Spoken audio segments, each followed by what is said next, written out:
दोस्तों, आज अपनी यादों की खिड़की खोलते हैं 1970 में आई फिल्म खून पसीना से।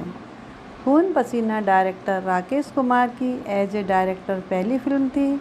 इस फिल्म में अमिताभ बच्चन और रेखा की सुपरहिट जोड़ी के अलावा विनोद खन्ना, असरानी, अरुणा ईरानी, निरूपा रॉय, कादर खान और रंजीत जैसे दिग्गज कलाकार थे। इस फिल्म के लीड रोल अमिताभ बच्चन थे, लेकिन पहले इस फिल्म में विनोद खन्ना को लीड रोल के हीरो के लिए अप्रोच किया गया था, जबकि सेकंड लीड के लिए डैनी डेंगो जगप्पा से बात हुई थी। लेकिन जब फिल्म रिलीज हुई तो पता चला कि विनोद खन्ना फिल्म के मेन हीरो नहीं, साइड हीरो हैं और डैनी तो फिल्म में कहीं से कहीं तक भी नहीं है। लेकिन ऐसा हुआ कैसे? वो डायरेक्टर जिसकी सिफारिश खुद विनोद खन्ना हर प्रोड्यूसर से किया करते थे, उसने क्यों विनोद खन्ना की जगह अमिताभ बच्चन को मेन हीरो का रोल दे दिया और फिर शर्त पर विनोद खन्ना खून पसीना फिल्म में साइड हीरो का रोल निभाने को तैयार हुए। ये किस्सा शुरू होता है उस वक्त से जब राकेश कुमार फिल्म इंडस्ट्री में नए नए आए थे और स्ट्रगल थे।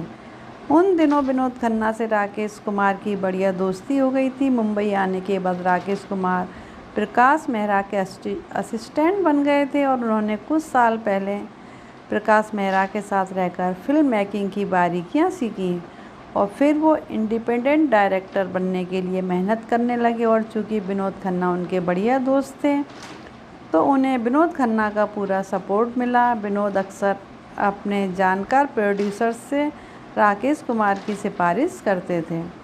एक दिन एक्टर ओम प्रकाश के बहनोई विनोद खन्ना के पास एक फ़िल्म का ऑफ़र लेकर आए। विनोद खन्ना ने फिल्म में काम इस शर्त पर करने को कहा कि फ़िल्म का डायरेक्शन राकेश कुमार करेंगे। ओम प्रकाश के बहनोई ने राकेश कुमार की स्क्रिप्ट सुनी और विनोद खन्ना की बात मानते हुए राकेश कुमार को ही फिल्म के डायरेक्शन की जिम्मेदारी दे दी। विनोद खन्ना को लीड रोल के लिए साइन कर लिया गया और सेकंड लीड के लिए डैनी डेंगजोगप्पा फाइनल हो गए। सब कुछ सेट हो गया था। फिल्म की शूटिंग की तैयारी की जाने लगी और बाकी कास्टिंग भी होने लगी। लेकिन तभी एक रात डायरेक्टर राकेश कुमार को एक फ़ोन आता है और उस फ़ोन का असर कुछ ऐसा होता है कि फ़िल्म की कहानी तो वही रहती है, लेकिन फ़िल्म की स्टार कास्ट और फिल्म के प्रोड्यूसर्स एकदम बदल जाते हैं। जिस वक्त राकेश कुमार खून पसीना फिल्म बनाने की तैयारियों में लगे थे, उन्हीं दिनों प्रकाश डिप्रेशन में चल रहे थे। उनकी फिल्म हिमालय से ऊंचा बुरी तरह फ्लॉप हो चुकी थी। अब उन्हें एक ऐसी फिल्म की ज़रूरत थी जो उन्हें एक बार फिर सफलता का स्वाद चखाती। इत्तेफाक से उन्हीं दिनों किसी ने प्रकाश मेहरा को बताया कि राकेश कुमार ओम प्रकाश के बहनोई के साथ कोई फिल्म डायरेक्ट करने जा रहे हैं। उन्होंने उसी दिन ठीक रात 1 बजे राकेश कुमार को फ़ोन किया और तुरंत घर आने के लिए कहा। राकेश कुमार हड़बड़ाते हुए उनके घर पहुंचे। उन्होंने देखा कि प्रकाश मेहरा अपने ड्राइंग रूम में बैठे सिगरेट के कस लगा रहे हैं। राकेश कुमार के आते ही प्रकाश मेहरा ने उनसे इस फिल्म की कहानी सुनाने को कहा जो वो ओम प्रकाश के बहनोई के साथ बनाने जा रहे थे। ये सुनकर राकेश कुमार शक-पका गए। वो समझ गए कि प्रकाश मेहरा के दिमाग में क्या चल रहा है। उन्होंने प्रकाश मेहरा से कहा कि वो ये फिल्म ओम प्रकाश के बहनोई के साथ बनाने जा रहे हैं। राकेश कुमार ने प्रकाश मेहरा को ये बताया कि इस फिल्म में उन्होंने विनोद खन्ना और डैनी को साइन कर लिया है, लेकिन प्रकाश मेहरा उनसे कहानी सुनाने की जिद करते रहे। गुरु की जिद के आगे झुकते हुए राकेश कुमार ने अपनी फिल्म की कहानी उन्हें सुना दी। पूरी कहानी सुनने के बाद प्रकाश मेहरा खड़े हुए और बोले, ये फिल्म अब मैं बनाऊंगा। फिल्म में लीड हीरो अमिताभ बच्चन होगा और डैनी वाला रोल विनोद खन्ना निभाएगा। अपने गुरु प्रकाश मेहरा के मुंह से ये बात सुनकर राकेश कुमार सन्न रह गए। उन्होंने प्रकाश मेहरा को समझाने की कोशिश की। वो पहले ही विनोद खन्ना और डैनी से वादा कर चुके हैं, अब भला किस मुंह से वो इन दोनों कलाकारों को मना करेंगे। लेकिन प्रकाश मेहरा ने उनकी एक न सुनी, उल्टे उन्हें इस बात का उलाहना और दे दिया कि तुमने हमारे यहाँ रहकर डायरेक्शन सीखा है, अब तुम हमें कैसे इनकार कर सकते हो। प्रकाश मेहरा ने अपनी फिल्म हिमालय से ऊंचा के फ्लॉप होने का दर्द भी राकेश कुमार के सामने रखा और आखिरकार राकेश कुमार को प्रकाश मेहरा की बात माननी पड़ी। राकेश कुमार ने प्रकाश मेहरा से कहा कि अमिताभ को ज़्यादा नहीं जानता, मैं उन्हें फिल्म में कैसे लाऊंगा। तब प्रकाश मेहरा बोले कि अमिताभ को तो मैं ले आऊँगा, तुम विनोद खन्ना को लेकर आओ।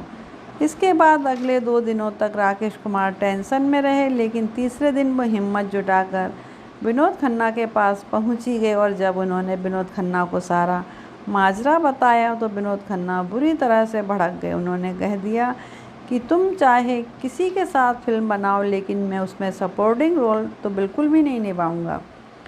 इसके बाद विनोद खन्ना ने राकेश कुमार को अपने घर से जाने को कह दिया। ठीक उसी वक्त राकेश कुमार को एक और बुरी खबर मिली। उन्हें पता चला कि फिल्म दुनिया मेरी जेब में, जिससे वो डायरेक्शन में अपना डेब्यू करने वाले थे, वो बंद हो गई है। राकेश कुमार पर तो मानो पहाड़ टूट पड़ा। इसी दौरान प्रकाश मेहरा ने अपनी फिल्म समाधि की गोल्डन जुबली पार्टी रखी और उसमें विनोद खन्ना को भी इनवाइट किया। विनोद खन्ना जब पार्टी में आए तो उस पार्टी में पहले से मौजूद राकेश कुमार उनके सामने आकर रोने लगे। विनोद खन्ना ने उनसे रोना धोना बंद करने को कहा। विनोद खन्ना राकेश कुमार से बुरी तरह से नाराज़ थे और इसलिए उन्हें राकेश कुमार के आंसू नाटक लग रहे थे। लेकिन राकेश कुमार ने जब विनोद खन्ना को बताया कि दुनिया मेरी जेब में नाम की उनकी फ़िल्म बंद हो चुकी है और अगर विनोद खन्ना ने खून पसीना में काम नहीं किया तो वो पूरी तरह बर्बाद हो जाएंगे, तो विनोद खन्ना मान गए। वो खून पसीना फिल्म में काम करने के लिए तैयार हो गए, लेकिन उन्होंने एक शर्त भी रखी। प्रकाश मेहरा की उस पार्टी में विनोद खन्ना ने राकेश कुमार को खूब भला बुरा कहा। विनोद खन्ना ने राकेश से कहा कि तुम भूल गए, मैं हर किसी को तुम्हारा नाम रिकमेंड करता था। जब ओम प्रकाश जी के बहनोई मेरे पास फिल्म बनाने की बात लेकर आए तो मैंने तुम्हारी स्क्रिप्ट तक नहीं सुनी थी और तुम्हें डायरेक्टर बनाने के लिए मना लिया था। मैंने तुम्हें बताया था कि हाथ की सफाई के बाद से मैंने ये फैसला कर लिया कि मैं अब अमिताभ की किसी फिल्म में सपोर्टिंग रोल नहीं करूँगा और तुम जिस फिल्म में मुझे हीरो लेने वाले थे उसी में अब तुम मुझे सपोर्टिंग रोल करने को कह रहे हो, वो भी अमिताभ के साथ। तुम्हें शर्म है या नहीं।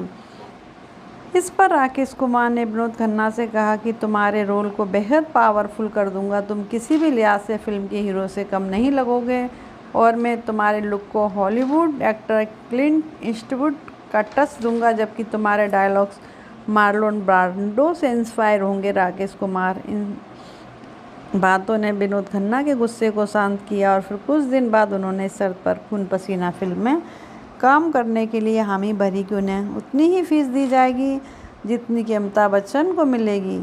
राकेश कुमार और प्रकाश मेहरा दोनों इस बात पर तुरंत राज़ी हो गए और इस तरह बनी खून पसीना, जो साल 1977 की छठी सबसे ज़्यादा कमाई वाली फिल्म थी। नमस्कार।